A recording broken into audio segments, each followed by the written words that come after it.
안녕하십니까. 벚꽃 대통령 지갑입니다. 오늘은 여러분 책 52쪽 이 방송을 보시는 분들 가운데는 제가 이 페이지를 말씀을 드린다 하더라도 페이지하고 상관없이 말씀드리니까 많은 분들이 봐주셔서 너무 감사드리고 그냥 교재가 없으시더라도 잘 들으세요. 다 공부할 수 있게 그렇게 말씀을 드리고 있습니다. 오늘은 화두의 의미 구조와 두뇌 생리학에 대해서 공부를 하겠어요. 요즘에 잘 아시다시피 인공지능이다 뭐다 해가지고 뇌과학에 대한 관심이 대단히 고조되어 있어요. 그리고 분명한 진실은 뭐냐면 컴퓨터를 자꾸만 발전시켜 나가야 될 텐데 컴퓨터라는 게 CPU 이른바 말하면 구동 시스템이 그게 이제 그게 지향해야 될 점이 두뇌밖에 없거든요. 연산 장치를 통해서 계속 나가는 게 이제 이른바 요즘에 말한 딥러닝이랄까요? 이게 전부 다 뇌를 연구하지 않아서는 안 되거든요. 근데 왜 이 참선이나 명상 같은 것이 이게 이제 인공지능의 시대에 필수불가결한 아주 중요한 어떤 그런 공부가 될 것인가 하는 걸 명백히 아셔야 돼요. 그리고 또 하나 과연 이 화두라는 거 이제 오늘은 화두에 대해서 좀 공부를 하겠는데요. 화두가 뭐야? 또 화두를 또 mon고하니 뭐 화두를 스님한테 큰 스님한테 받아야 된다며 뭐 이렇게 얘기도 하시고 그러는데 잘 들으세요. 우선 중요한 게 우리 두뇌라고 하는 것은요. 이게 전부 다 시스템이잖아요. 아까도 우리가 화엄경 공부할 때도 두뇌로부터 쭉 내려간다고 그랬죠. 그 부분마다에 전부 다 우주의 어떤 그런 그 패턴이 쫙 체계적으로 되어 있어요. 두뇌가 온몸을 움직이는 총사령부격이라고 할 수가 있거든요. 근데 이 두뇌가 어떤 경우에 활성화되는가 하는 걸 학자들이 연구하고 보니까 재미난 게 있는데 여러분 어렸을 때 우리가 이 세상에 이제 엄마 아버지 뱃속에서 나오면 어렸을 때 여러분도 한번 생각해 보세요. 온통 세상이 다 뭐라? 온통 세상이 전부 다 의문거리들이에요. 엄마 왜 하늘이 파랗지 이러잖아요, 그죠? 엄마 왜 무지개 빛깔은 일곱 가지지? 뭐 이러고 엄마 애기는 어디서 나와? 뭐 별의별 걸 다 물어보잖아요. 그런 적이 있잖아요, 그죠? 여러분 그런 적이 다 있어요. 애들도 마찬가지로 여러분 다 아이는 어른의 아버지니까 계속 궁금하니까 궁금증 투성이죠. 계속 물어가면서 근데 참 묘한 게 이 두뇌 회로라는 게 뉴럴 트랜스미터 이른바 말하면 신경세포를 뉴런이라고 하는데 이 하나의 신경세포가 가지가 엄청 많아요. 뭐 만 개, 몇만 개씩 그 가지와 가지가 서로 연결되고 정말 두뇌는 우리 인간이 아는 세계보다 모르는 세계가 더 많으니까요. 그러니까 두뇌에 대해서 그냥 막 혈안이 돼서 그렇게 노력을 하고 있잖아요. 그래서 그런 결과로 지금 알아낸 어떤 그런 이데아 가운데 하나가 이른바 우리가 알고 있는 딥러닝 이른바 두뇌 어떤 그런 그 구조 시스템 그걸 지금 찾아냈죠. 그래가지고 이제 알파고를 만들고 이렇게 되는 거예요. 근데 이른바 말하면 그 가지와 가지가 1000억 개나 되는 그런 그 어마어마하게 많은 그런 신경세포 뉴런이 가지가 10,000개 이상씩 달리면 이게 도저히 여러분 이 두뇌 시스템만 하더라도 이게 부처님께서는 확실히 이 세상에 오셔가지고 성불 하셨잖아요. 그러면 결국 우리 몸에 있는 시스템을 이용하신 거예요. 두뇌를 이용하시고. 근데 두뇌가 이게 참 너무나 겁나는 것이 이게 생각해보세요. 1000억 개나 되는 그런 신경세포가 발이 하나에 10,000개 이상씩 달렸다 그러면 1000억의 만승 불가사의 아까 우리 불가사의란 말 많이 했잖아요, 그죠? 상상할 수 없는 그런 그런 세계라니까요. 정보의 양이 정말 어떻게 표현할 수 없는, 그러니까 우리가 우리 몸과 마음 가운데 뭐죠? 이 우주가 다 들어있고 일념삼천이라 우리 몸과 마음 가운데 우주가 들어있는, 그러니까 여러분들이 보세요. 우리가 삼라만상이 우리 몸과 마음 가운데 전부 다 들어있어요. 우리 몸에 어떤 원소는 안 들어있겠어요? 그리고 우리 몸이 허공 가운데 어떤 원소는 안 받아들이겠어요? 그러니까 우리가 우주 자체예요. 근데 그 모든 시스템을 운용하는 게 두뇌고, 두뇌는 1000억 개나 되는 그런 세포들이 이른바 말하면 발이 10,000개씩 달려있으니까 그들이 만드는 서로 연산을 통해서 만드는 게 불가사의하다니까요. 그런데 학자들이 연구해 보니까 재미난 게, 여럽죠? 하루에 우리가 생각을 몇 개나 하게? 하루에 생각을 몇 개나 하게? 어? 그렇지. 5만 가지 생각, 5만 가지. 5만 가지 생각한다고 그러잖아요. 그래, 하루에 생각을 5만 가지 한대요.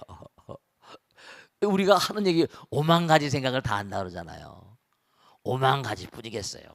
근데 중요한 건 학자들이 연구하고 보니까 너무 기가 막힌 게, 두뇌가 아주 활성화될 때, 그죠? 우리가 지난번에 공부했잖아요. 내 엄마, 아버지, 할아버지, 할머니, 증조 할아버지, 할머니, 고조 할아버지 계속 올라가고 뭐 끝까지 올라가면 결국은 어떻게 돼? 결국은 모든 게 하나에서 나왔다 그랬잖아요. 엄마, 아버지는 둘인데 둘은 뭐라? 하나에서 나온 거 아니에요. 하나가 이 우주 아니에요. 하나가 부처님이에요. 두뇌가 딱 일관성을 갖고 집중, concentration이에요. 집중 상태가 될 때 두뇌 회로가 정말 활성화된다는 거예요. 우리가 불교에서는 번뇌라는 거, 그게 아인슈타인이 그랬지만 위대한 천재들은 뭐죠? 항상 집중력의 화신들이에요. 공부를 시켜봐도 호세 실바의 글에 나오지만 뭐냐면 애들도 마찬가지예요. 여러분 애들 다 잘 키우고 싶으시죠? 그러면 엄마 아버지가 좋은 버릇을 들여줘야 돼요. 3살적 버릇이 뭐라? 80까지 가니까.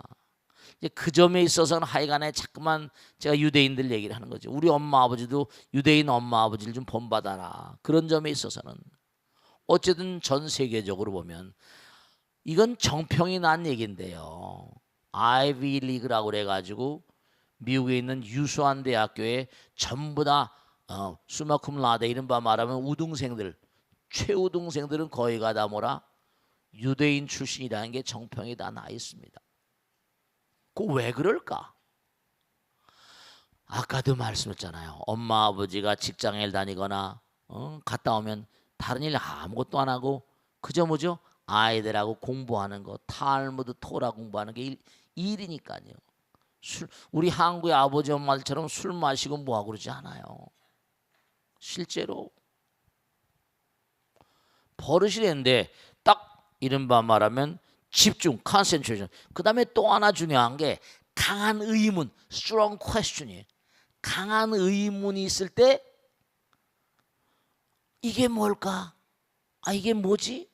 아까 말씀드린 아이들이 엄마 왜 하늘은 파래? 엄마 왜 무지개 7가지 색깔이야? 엄마 왜 이는 하얘? 엄마 애기는 어디서 나와? 계속 물어뜯기는 그걸 절대 의문의 시기라고 그래요. 절대 의문의 시기. 그때 두뇌가 폭발적으로 발달한다는 거예요.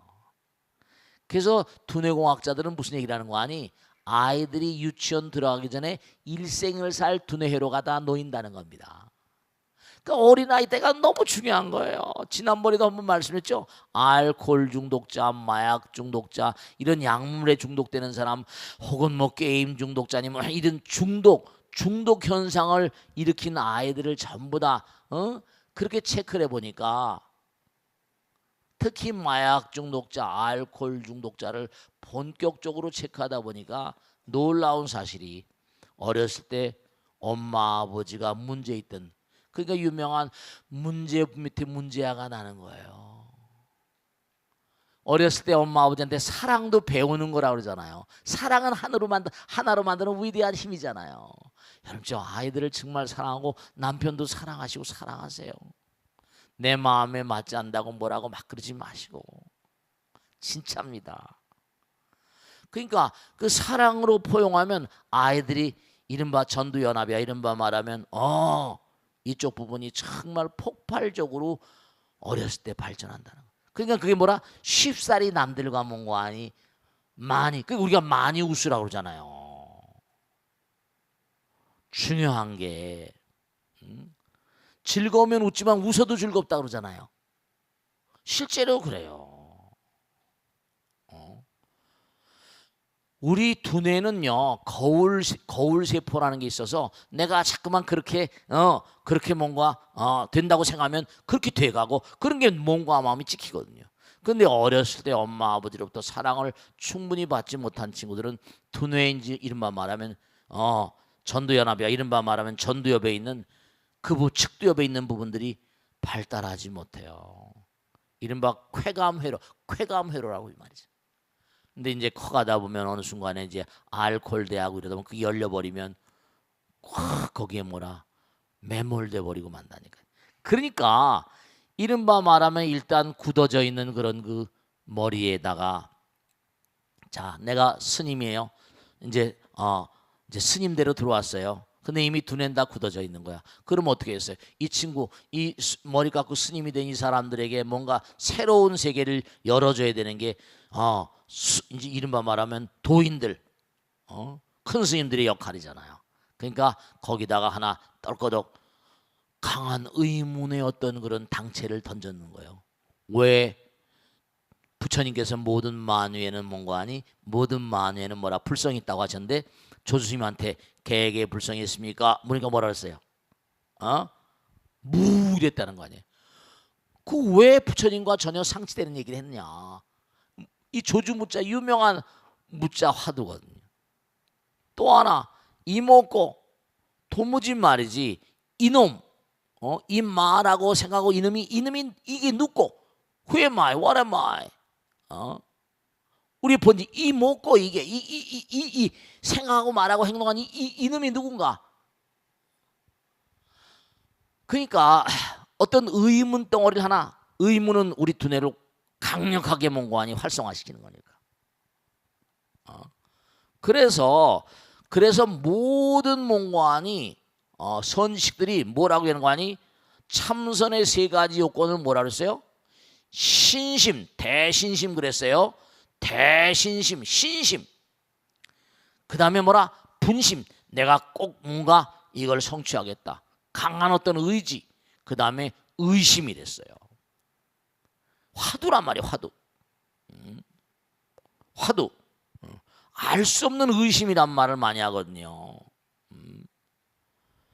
그러니까 거기에 이제 두뇌 생리학에 대해서 쭉 설명을 해놨어요, 제가. 그러니까 뭔가 아이디어라는 게 다른 게 아니라 아까도 수지신시 광명당 내가 부처님과 하나가 되면 수지심시 뭐라? 신통자이거든. 부처님은 무한이거든요. 무궁무진하잖아요. 지난번에 공부했잖아요. 구경 무궁화 그 궁자라는 게 간머리변에 뭐라 8팔자에다 몸신자 쓰고 뭐라 활궁자 얘기 다 했잖아요. 그죠? 네. 그러니까 탁월한 어떤 인물들은 한결같이 여기 필 잭슨 좀 된 얘기입니다만은 시카고 불즈라고 하는 NBA 미국의 유명한 농구팀을 이끌고 NBA를 8연패를 한 그런 감독이에요. 이 사람이 아주 명상 참선의 대가입니다. 마이클 조던도 이 팀에 있었는데요. 자기가 그렇게 명선수가 돼서 돈도 많이 벌고 이렇게 했던 건 순전히 필 잭슨 덕분이다. 필 잭슨이 뭐냐면 이른바 자기 팀 선수들한테 끊임없이 명상 참선을 가르친 겁니다. 마이클 조던이 부상을 당했어요. 병원에 실려갔습니다. 운동을 못해요. 그러니까 어떻게 돼요? 너 말이야 항상 그 누워가지고 자기는 운동을 갖다 그라운드에서만 하면 된 줄 알았는데 앉아가지고 계속 네가 한 비디오를 보면서 네가 꼬링이 될 때하고 꼬링이 안 될 때 네 자세를 면밀히 판단해서 저 땐 이렇게 하면 좋을 걸, 저렇게 하면 좋을 걸. 이른바 병실에서 말이죠. 자기가 게임한 그 비디오를 보면서 이른바 상상, 이게 이른바 imagination, 이른바 상상 훈련, 트레이닝, 이른바 이미지 훈련이에요. 이미지 훈련. 근데 너무 놀라운 게 자기가 그라운드에서 연습하지 않고 필 잭슨 시킨 대로 자 가만히 생각하면서 이 각도로 때리면 들어가 있구나, 저 각도로 때리면 들어가 있구나, 이걸 침대에서 연구를 했다는 거예요. 근데 정말로 기가 막힌 게 나와서 운동도 별로 안 했는데 몸이 다쳐가지고 고생했는데 나와서 그 다음에 던질 때마다 들어가서 너무 놀랬다는 거예요. 이미지 훈련이 너무 중요하다. 이미지 트레이닝. 자기는 완전히 참선과 이 명상을 통해서 너무나 큰 도움을 받았다. 자기가 너무나 괴로웠던 게 부상을 입어가지고 휠체어 신세가 되고 침대 신세가 됐는데 거기서도 뭔가 하니 이미지 트레이닝, 내 명상의 힘인 거죠. 거기 그게 나오잖아요. 마이클 조던. 유명한 농가너 필 잭슨은 참선 매니아다. 13번, 8번, 13번이었구나. 13번이나 미 프로농구의 정상에 올려놓았던 게 참선이었다. 그러니까 앞으로 제가 생각해 인공지능의 시대, 이제 앞으로 정말로 알파고 같은 친구들이 막 나오고 그러면은 직장을 그만둔 사람들이 많이 있을 거란 말이죠. 그 사람들 위해서 이제 아마 나라에선 로봇한테 세를 걷어가지고 그런 사람들 먹고 살게 해줄 거예요. 또 다른 무슨 직종이 개발되기도 하겠지만 이제 정말로 이 참선 명상이라는 게 이 시대의 화두가 될 거라니까요. 쉬는 시간들 뭔가 참선하자, 명상하자. 실제로 말이에요. 지금 전 구글이라거나 뭐 애플 다 하잖아요. 여기 나오잖아요. 그러니까 이 선이라는 건요, 뭐 기독교, 가톨릭 이거 상관없어. 불교 상관없어. 그냥 앉아서 뭐라 정진하면 되는 거니까 정신 통일, 강한 strong question. 여기 나온 에리 프롬 얘기입니다. 현대 세계를 살펴보건대 여타 종교는 그 어느 곳도 시대와 장소와 지역성을 탈피하지 못하고 있다. 그러나 세계가 하나로 통일되어 가고 있는 이때 선이야말로 가장 확실성 있고 진실한 세계적 종교라 볼 수 있다. 여기 나오잖아요. 선이야말로 현대인들에게 고향을 찾게 해주고 동일한 지표와 목적지를 제시해 줄 수 있는 탁월한 길이다. 이게 에리 프롬 얘기예요. 에리 프롬, 유명한 정신과학자 에리 프롬 얘기라니까. 보세요. 여기에서 과거 두뇌 생리학이 전혀 언급되지 않았던 시대에 우리의 선사들은 어떻게 그 같은 이데아를 가질 수 있었던 것인가. 벌써 강한 의문이 정말 말이죠. 알 수 없는 의문. 의문이 말이죠. 거기 말이죠. 참 기가 막힌 겁니다. 옛 선사들은 탁월한 두뇌 생리학에 대한 예질, 정말 그 당시에 선사들은 그런 거 몰랐어요. 근데도 뭔가 아니 옛 선사의 탁월한 두뇌 생리학에 대한 예질을 읽을 수가 있다. 거기 보면 다 나오잖아요. 뉴로트랜스미터, 두뇌 세포 하나하나는 잘 알려진 대로 신경 전달 물질 뉴로트랜스미터, 이른바 두뇌 신경세포 연결 효소의 분비를 통해서 기능이 활성화되고 발휘된다. 그러니까 강한 의문이 두뇌 신경세포의 활성화에 방아쇠 역할을 한다. 그러니까 아이들도 그런 얘기 많이 하죠. 수학을 잘하는 아이들이 머리가 좋다고 그런 얘기 해야 하네요. 수학을 의문 동안 이게 왜냐, 이게 왜 이렇게 계속 파고 들어가니까. 네, 그렇습니다. 두뇌 생리학자들의 연구 결과에 따르면 인간의 일생에서 가장 왕성하고 본질적인 의문이 제기되는 시기가 4, 5세 유학이라고 나오잖아요. 그래서 한 장 넘겨보면 절대 의문의 시기, 아까 얘기했잖아요. 왜 사람은 죽지, 엄마 왜 하늘이 파랗지, Absolute Question Period, AQP라고 불러요. 그래서 옆에 보시면 강한 의문과 Strong Question, 강한 집중. 그러니까 옛날에 탁월한 선사들은 이걸 알았던 거예요. 그러니까 우리가 화두를 챙기고 막 나가다 보면 초인적인 능력이 나오잖아요. 뭔가 팍 깨닫고. 탁월한 선사들은 이미 상당히 굳어진 두뇌 세포망의 상태를 가지고 출가한 승려들 끊임없는 의문과 알 수 없는 의문의 심연으로 유도함으로써 두뇌 발달과 영감의 새로운 장을 열려 했던 것이다. 4, 5세 때 이미 다 굳어져 버렸어. 그러니까 우리가 이먹고 하고 화두를 계속 잡고 나가는 거예요. 한 장 넘겨보세요. 그래서 이제 이른바 말하면 거기 보면 계획에 다 나오죠. 몽산법에 나온 얘기겠죠. 참선을 시작한 사람들은 과연 화두를 어떻게든지 궁금해한다. 조주무자를 들 때 몽산법에 나오듯이 몽산법어 몽산덕이선사라고 유명한 스님이 계셨어요. 부처님께서 만유에 심지어 계획에도 불성이 있다 하셨는데 조스님은 왜 계획에 불성이 있습니까? 물으니까 무라고 하셨다. 왜 무라고 하셨는가? 계속 의문하는 거예요. 왜 그러셨을까? 왜 강한 의문이 걸리게 되면 어떻게 되는 거 아니? 두뇌 세포가 조금 활성화되는 거예요. 왜 그러셨을까? 묻자와도. 그러니까 뭐 이러쿵저러쿵 딸 게 아니라 그냥 왜? 뭐 때문에? 왜 그러셨어? What am I? 왜? What is this? 이게 뭐냐? 이 뭐고? 우리가 눈을 뜨고 보는 세계는 바로 뭐죠? 눈을 뜨고 보는 세계는 뭐예요? 빙산을 봐. 빙산 얘기 나오죠? 눈을 뜨고 보는 세계는 빙산의 10분의 1밖에 안 돼. 10분의 9는 물 밑에 있어요. 거기 나오잖아요. 물 위에 있는 부분은 10분의 1 정도밖에 안 된다. 물 밑에 있는 게 10분의 9야. 물 밑에 있는 걸 뭐라 부르죠? 잠재의식이라고 불러. 눈에 보이는 걸 현재의식이라고 불러요. 현재의식. 그래서 물 밑에 잠겨 있는 부분, 즉 잠재의식이 눈에 보이는 부분보다 훨씬 더 거대하다는 것이다. 그러니까 우리가 눈으로 볼 수 있는 건 정말로 이게겠죠. 수정체로도 눈으로 얼마나 뭐 볼 수 있는 거예요. 그러니까 우리가 볼 수 있는 건 3차원밖에 못 봐. 근데 뭐죠?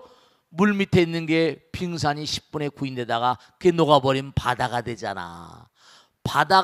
바다하고 육지가 깨지면 허공이 되잖아요. 우리 아무것도 못 봐. 허공에 지금 무진장한 세계인데도 하나도 못 보고 있잖아요. 근데 계속 나가면 정말로 뭐죠? 무한으로 나가면 무한이 보인다니까요. 그러니까 부처님께서 백호상을 탁 놔가지고 우주를 다 굽어온다는 얘기를 하잖아요. 여기 그런 얘기가 나오는 거예요. 거기 보세요. 한 장 넘겨보면 빙산과 바닷물, 빙산은 물이 얼어서 형성된 것이고 물 그 자체다. 빙산과 바닷물은 뭐죠? 물이 얼어서 냉각돼서 얼어붙은 것이 빙산이니까 녹으면 바다가 돼. 프로이드는 거기까지 정도밖에 얘기 못했어요. 근데 바다는 영원히 바다인가? 땅과 바다는 뭐 때가 되면 수명이 다해 허공으로 돌아간다. 흔히 빅뱅 이후 형성된 것이 우주이고 은하계이고 태양계 지구라고 부른다. 따지고 보면 모두가 다 허공에서 나왔다. 다 우주가 어디서 나왔어요? 허공에서 나왔지. 그래 안 그래요? 그럼 계속 나가다 보면 내 텅 빈 허공은 한없이 나를 두렵게 만든다. 그러면 우리가 결국 계속 가고 가다 보면 끊임없이 나가다 보면 어떻게 될 것 같아요? 허공을 만나게 되죠. 정말로 허공을 만나게 됩니다. 그리고 허공이 부처님이니까요. 어려운 얘기 같지만 이건 다 부처님과 위대한 도사들, 위대한 선사들이 다 이 길을 가신 분이에요. 그래서 그들은 항상 뭘 얘기했어요? 견성이라는 말을 써. 견성. 들어봤죠? 견성. 마음을 본다. 우린 마음을 볼 수가 없잖아. 10길 물 쏘고 날아도 뭐라? 한 길 사람 쏘고 모르니까. 근데 그들은 마음을 본다. 직지인심, 직통으로 마음을 마음의 세계에 들어가서 견성성불 마음을 보게 되면 부처님 나라의 주민이 되는 거예요. 부처님 되시는 거예요. 여기 보세요. 허공은 사람들은 허공이 하나님이여 부처님이라면 거부감을 갖는다. 왜 허공이 부처님이라는 말? 허공이 부처님이라는 말이 경전마다 등장하니까 불교 신자들은 큰 문제 없이 받아들이랍니다. 그러나 허공이 하나님이라면 당장에 던져질 겁니다. 그럼 부처님과 하나님이 같다는 말이니까 이제 여기서 이제 다른 종교하고 뭐라고 이제 얘기하겠는데 그들이 뭐라고가는 신경 쓰지 마세요. 보세요. 허공은 둘이 하나예요. 허공은 하나예요. 절대예요. 그러니까 허공할 때 공이라는 데서 나오는 게 바로 수학적으로 나온 게 제로야. 그 제로를 발명해낸 민족이 누구라? 인도 민족이거든요. 그러니까 우리 인류는 인도 민족의 신세를 많이 지고 있는 겁니다. 제로를 발명해내지 않으면 어떻게 돼요? 수학이 성립하지 않아요. 모든 원점, 좌표, 뭐 차원 이런 거 전부 다 제로부터 시작돼요. 제로가 없는 수학은 상상할 수가 없어요. 따지고 보면 여기 나오잖아요. 모든 만인 음과 양의 사랑 만남의 결실이다. 깨달음의 성자들이 여기 다 나오잖아. 사랑과 자비 그리고 인을 얘기하는 것도 바로 이 같은 연유에서다. 넘겨보세요. 하나 한 장. 우린 이 땅에 사랑과 자비 지혜를 닦기 위해서 이 땅에 왔다. 우린 이 땅에 놀러 온 게 아니에요. 아시겠죠? 그러니까 이걸 꼭 하셔야 된다. 그래서 여기에 세계 응? 정말 하나인 세계 무한인 세계 문자가 들어 사랑 자비. 그러니까 사랑과 자비심 넘나드는 사랑과 자비 가득한 세계는 가면 갈수록 될까? 너무 아름다운 세계지. 그래 안 그래?